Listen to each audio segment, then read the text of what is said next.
Hey Carson, we asked Coach Smart what was the key to kind of keeping you around and retaining you as a football player here despite having to sit for a couple years. He directed the question to you, so what was the key to sticking around in Georgia? Why stay? The kind of my answer to that is, the camaraderie that we have, the connection that we have here at the University of Georgia. I think it's unmatched to other places. Obviously, I can't compare because I haven't been anywhere else, but from things that I've heard from people that have been other places, the connection here is something that we strive to have, and I think that's one of the biggest things that, kept me here all these years. Carson, you're going to start in a week and a half, the first game. How long does it feel like it's been since your senior year against Seminole when you last started a football game? That's crazy. Obviously it's been a long time. It's felt even longer than I feel like it actually has been. It's been, 4 years almost since I've started in a football game. And, obviously I'm really excited. So I'm looking forward to it. Carson, when you look at fall camp, how would you evaluate how you've performed these last few weeks, and what has been your biggest focus, things you wanted to improve before the season?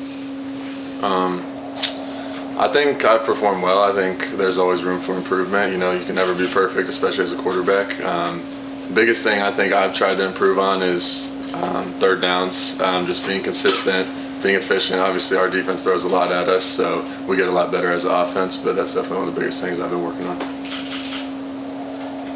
Yeah, I understand it. It might have been Monday or Tuesday this week where you got kind of the official word and all the quarterbacks were talking to you.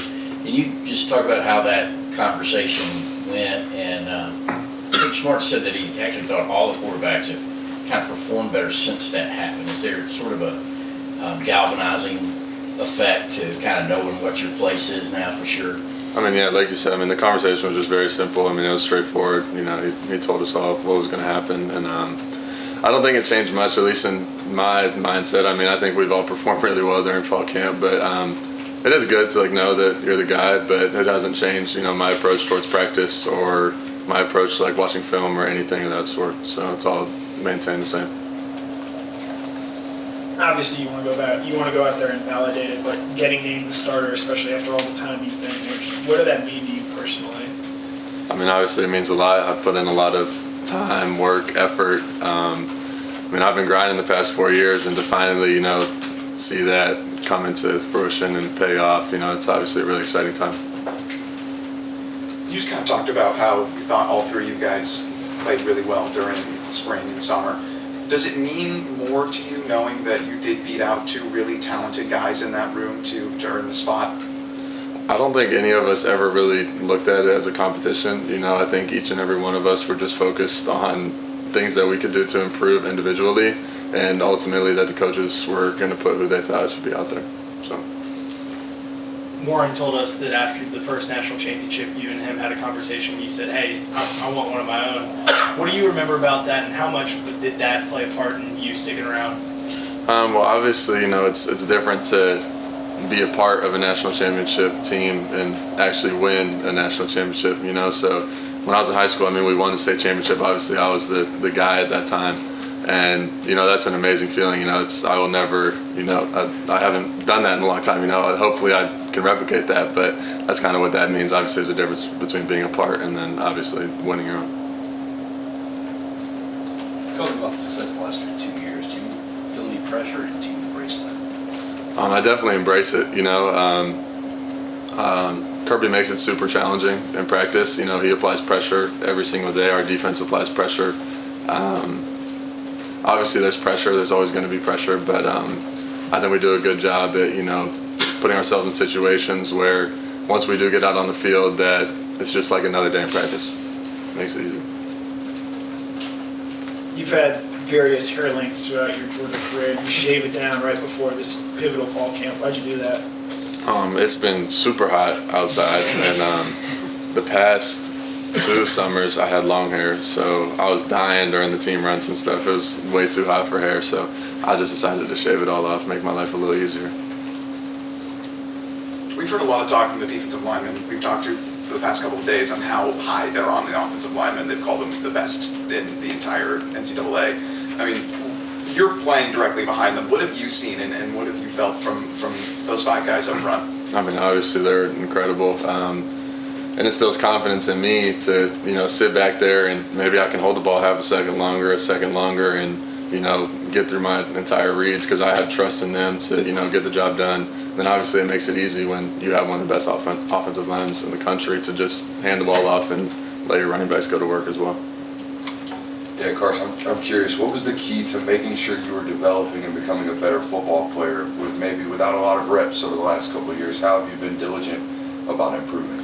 I guess without getting a lot of reps, the biggest thing comes to like the mental side, and as hard as it was and as hard as it can be to be the backup and still prepare like you're the starter, like you're going to go out there. It's something that I tried to do week in and week out, no matter the opponent.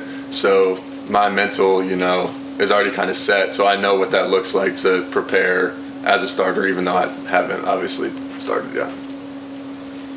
Carson, in terms of how much pressure should be on you, are you looking at this as I'm QB1, I want that pressure, it's on me, or are you looking at it more as I'm one guy on this very talented team? Yeah, I think each and every one of us has our own pressures to fulfill and whatnot, but I think the only thing that I can do is just be myself every single day and just try to win each and every single day. So we got practice today, I'll go out there and just focus on the reps that I have, each individual play, see what I can do the best, and then we'll move on to the next day and the next day, and here on out. Did you ever consider transferring, and if so, how close did you come, or did any schools reach out to you during the process? Obviously, there's always thoughts whenever, you're a freshman, sophomore, things get hard.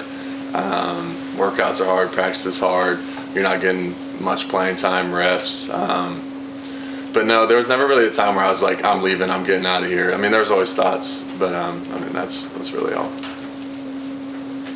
Kind of following that up, I know it's not easy sitting watching, but what was your biggest takeaway watching Stetson the last couple of years from a quarterback perspective? What did you take away from it? I think the biggest takeaway for him, he got it the worst at quarterback. I think a lot of people, really hated on him a lot, and you can see that like all over the internet, and he just maintained and just kept his head down and kept going. I'd say that's the biggest thing that I learned from him is that you just have to do you got to be you, and honestly it doesn't really matter about the noise that's going on around you as long as you control, your actions and your effort towards the game. Coach Smart was telling us about Branson getting hurt. It's been a position where you guys have dealt with a few injuries in fall camp. What is your confidence in this running back room and what they're going to bring to the table this season? Well, I have ultimate confidence in every position group, obviously. I trust Coach Smart, I trust Coach Bobo, Coach Schumann, obviously on the defensive side, to put the best guys out there that are going to help us win and compete and, ultimately succeed at the end of the day. Got time for two more questions.